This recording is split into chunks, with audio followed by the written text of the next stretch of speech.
Bonjour à tous, c'est une joie pour moi de partager avec vous une pensée dans cette semaine de jeûne et prière. Et j'aimerais tirer ma pensée de Jean, l'évangile de Jean, au chapitre 14, le verset 27, qui dit ceci, et c'est Jésus qui parle: « Je vous laisse la paix, je vous donne ma paix, je ne vous la donne pas comme le monde la donne, que votre cœur ne se trouble point et ne s'alarme point. » Je ne sais pas si ton cœur est troublé ou si ton cœur est alarmé par toutes sortes de situations que tu es peut-être en train de vivre, mais le message de Jésus-Christ pour toi aujourd'hui, c'est que ton cœur ne se trouble pas. Pourquoi le cœur ne doit pas se troubler? C'est parce que Jésus nous donne sa paix. C'est une paix qui nous donne la tranquillité et le repos, même dans les situations de tempête. La paix ne veut pas dire l'absence de difficultés ou de problèmes, mais la paix veut simplement dire le repos et la confiance en Dieu dans toutes sortes de situations que nous pouvons traverser.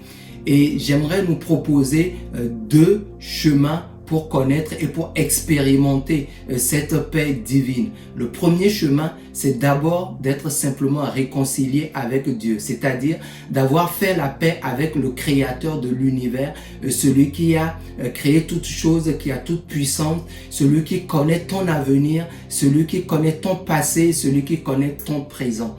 Si tu as donné ta vie à Jésus-Christ, si tu t'es repenti de tes péchés, ça veut dire que tu as fait la paix avec Dieu. Le deuxième chemin se trouve dans Philippiens 4, verset 7, où Paul dit aux Philippiens: « Ne vous inquiétez de rien, mais en toute chose faites connaître vos besoins à Dieu par des prières. » Et cela tombe bien, nous sommes dans une semaine de jeûne et de prière, donc c'est l'opportunité, c'est l'occasion pour toi de faire connaître tes besoins, quels qu'ils soient. Dieu s'attend à ce que tu lui fasses connaître tes besoins parce que tu es son fils et tu es sa fille, donc tu peux t'approcher avec assurance du trône de Dieu et lui faire connaître tous tes besoins. Mais il y a une attitude avec laquelle nous avons à faire connaître nos besoins à Dieu.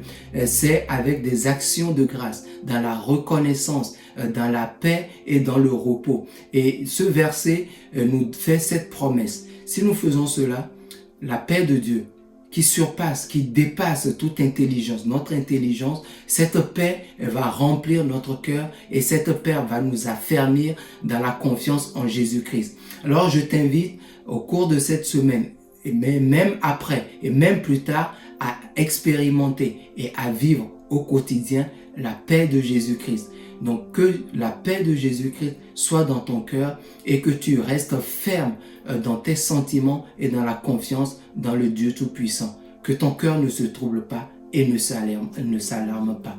Que Dieu bénisse chacun de nous et très très bonne semaine de jeûne et prière.